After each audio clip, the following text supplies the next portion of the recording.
Hello friends, welcome back to my YouTube channel. So friends, channel te oinik video lo apnalok punobar swagam janaisu. So friends, apnaloke itimodhye gyato hoise je bibhinno social media jogedi. So amar CM sare gokhona koi disil je amar 2024 bokhor ADR jitu exam hoy. So khe exam khomo orthat apnalokor ADR 2024 or grade 3 or grade 4 jitu exam hoy. So khe exam khomo amar APSC modot hobo orthat APSC jeneko amar prelims khomo hoy. Tar pisot apnalokor mains hoy. So tar pisot interview to onusthito hoy. So teneke amar grade 3 আৰু grade 4 যেটো exam pattern হয় so সেই exam প্যাটাৰ্নটো আমাৰ APS-C ৰ হ'ব বুলি তেখেতে কৈছে কিন্তু ইতিমধ্যে সেম সাৰে ঘোষণা কৰি দিছে যে পুনৰবাৰ সো লাইভ ভিডিও যোগেদি জনাই কৰি দিছে যে আমাৰ যেটো 2024 বৰ্ষৰ এডিআৰ যেটো এক্সাম হয় সো সেইটো এপিএসসি মডত নহয় আগতৰে হ'ব বুলি তেখেতে ঘোষণা কৰি দিছে সো फ्रेंड्स আপোনালোকক আমাৰ সেম সাৰৰ আপোনালোকৰ সেম সাৰ ডাঙৰে যেটো লাইভ ভিডিও হয় সো সেইটো আপোনালোকক এবাৰ দেখাই লবলৈ বিচাৰিছো চলাব পাৰিব মই সকলোকে ভিআৰএছৰ সুবিধা লবৰ বাবে আহ্বান জনাইছো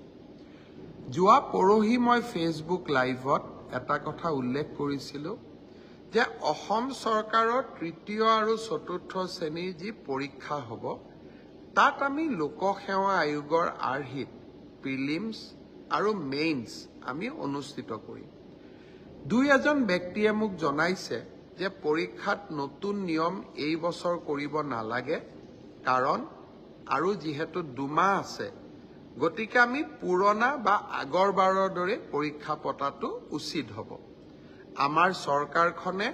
সদায় ৰাইজৰ কথা শুনিবৰ বাবে চেষ্টা কৰে কাৰণ আমি বিশ্বাস কৰো লাও যেনেকে পাতৰ তলত থাকে চৰকাৰো ৰাইজৰ তলত থাকে ৰাইজৰ ঊৰ্ধ্বত নহয় যিসকলে মোক এই পৰামৰ্শটো দিছিল দুই এজনে অলপ গালিগালাজো কৰিছে আৰু কিছুমানে ভালকৈ পৰামৰ্শটো দিছে গালিগালাজ কৰা সকলকো মোৰ মৰম জনাইছো আৰু ভালকৈ কোৱা সকলকো মোৰ সন্মান জনাইছো আপোনালোকৰ পৰামৰ্শ অহা 2-3 দিনত আমি বিবেচনা কৰিম আৰু যেহেতু পৰামৰ্শটোত মেৰিট আছে যে হয় দুমাহ থাকোতে পৰীক্ষাৰ প্যাটাৰ্ন এটা সলনি কৰিব নালাগে বিষয়টো আমি ডেফিনেটলি আমি বিবেচনা কৰি অহা 2-3 দিনতে আপোনালোকক ইয়াৰ সিদ্ধান্তৰ বিষয়ে মই অৱগত কৰিম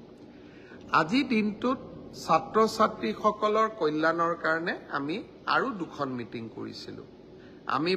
সো फ्रेंड्स আপোনালোকে ভিডিও ক্লিপটো চাই হয়তো আপোনালোকে নিশ্চয় জ্ঞাত হৈছে যে এটা সেম সাৰ ডাঙৰীয়া জনাই কৰি দিছে যে আমাৰ যেটো 2024 বৰ্ষৰ এডিআৰ যেটো এক্সাম হয় গ্ৰেড 3 আৰু গ্ৰেড 4 সো আমাৰ গ্ৰেড 3 আৰু এই গ্ৰেড 4 এক্সামটো হয়তো আমাৰ এপিএসসি যেটো এক্সাম প্যাটাৰ্ন হয় প্ৰিলিমছ মেইনছ আৰু ইন্টাৰভিউ হয় সো সেই প্যাটাৰ্ন মতে আমাৰ নহব পাৰে হয়তো আমাৰ 2023 বৰ্ষৰ যেনেকৈ আমাৰ গ্ৰেড 3 আৰু গ্ৰেড 4 এক্সাম সমূহ হৈছিল সো তেনে ধৰণে হ'ব পাৰে আপোনালোক পৰৱৰ্তী সময়ত সেম সাৰ ডাঙৰীয়া জনাব বুলি ইয়াতে উল্লেখ কৰি দিছে সো फ्रेंड्स আজি ভিডিওটো তিমানতে আছে যদি ভিডিও চাই ভাল লাগিল তেনে প্লিজ লাইক এটা কৰি দিও ভিডিওটো যিমান পাৰে আপোনালোকৰ বন্ধুবৰ্গলৈ শ্বেয়াৰ কৰি দিও সো এইখিনিতে কৈ যে যদি আমাৰ চেনেলটো আপোনালোকে প্ৰথমবাৰ ভিজিট কৰিছে তেনে প্লিজ আমাৰ চেনেলটো সাবস্ক্ৰাইব কৰি ৰাখক লগত থকা বেল আইকনটো আপোনালোকে ক্লিক কৰি ৰাখিব যেতিয়া আমি এনেদৰে ইনফৰমেটিভ ভিডিওসমূহ আপলোড দিও সো চাকৰি ৰিলেটেড ভিডিওসমূহ আপলোড দিও সো সেই ভিডিওসমূহ যাতে আপোনালোকে পোনপ্ৰথমে পাব পাৰে